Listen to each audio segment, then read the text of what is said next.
रोज सुबह मेहनत करने जाते हो और पसीना बहाकर लौट आते हो, और धन के नाम पर फूटी कौड़ी भी नहीं लाते।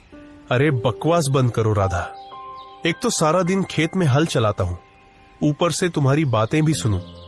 समझ में नहीं आता कि काम करूं या फिर तुम्हारे ताने सुनूं।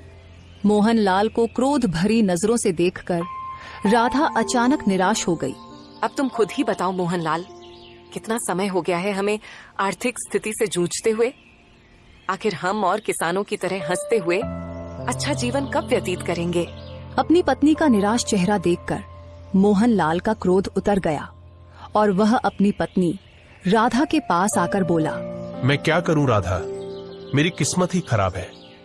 जब जब मैं खेत में मेहनत करता हूं और सोचता हूं कि इस बार फसल अच्छी होगी, तब तब कुछ न कुछ ऐसा हो जाता है कि सारी फसल बर्बाद हो जाती है। और ऊपर से अब मैं उस जमींदार का कर्जदार भी बन गया हूं। पिछली बार जब फसल खराब हुई थी, तब मैंने उस जमींदार से बीज खरीदने के लिए धन लिया था, और अब इस बार भी मुझे अपनी फसल अच्छी होती नहीं दिख रही है। सारा का सारा दोष तुम्हारी जमीन का है, वरना और किसानों की फसलें क्यों अच्छी होती हैं? तुम्हारी ही फसल पर ही हमेशा कोई न कोई आफत क्यों आ जाती है? हाँ, कुछ भी हो, लेकिन मुझे विश्वास है कि एक न एक दिन समय जरूर बदलेगा। इतना बोलकर मोहनलाल अपने खेत में चला गया। खेत में मोहनलाल खड़ी धूप में मेहनत से हल चलाने लगा। तभी वहां जमींदार अपने साथी बलराम के साथ आ धमका, अपने खेत में हल चलाना बंद कर दे मोहनलाल। सबसे पहले मेरा वो धन चुकता कर जो तूने कुछ महीने पहले मुझसे कर्ज में लिया था। जनाब जमींदार साहब, आप यकीन रखिए, मैं आपका कर्ज बहुत जल्दी चुका दूंगा। हाँ, अब मैं तुम्हें और समय नहीं दे सकता। मुझे पूरा धन तुरंत चाहिए, वो भी ब्याज सहित। जमींदार साहब, आप भी तो देख रहे हैं कि मैं इस समय खेत में मेहनत कर रहा हूं। कुछ दिनों की बात है, फसल आ जाएगी।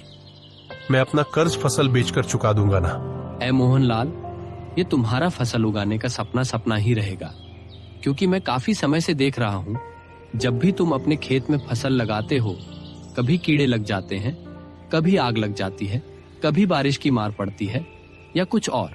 सच्चाई ये है कि तुम्हारी किस्मत में किसान बनना ही नहीं है। इसलिए मेरा और जमींदार का समय बर्बाद मत करो। बलराम की बात सुनकर मोहनलाल के चेहरे पर क्रोध छा गया। बकवास बंद करो बलराम। अगर तुम जमींदार के नौकर हो तो नौकर बनकर रहो।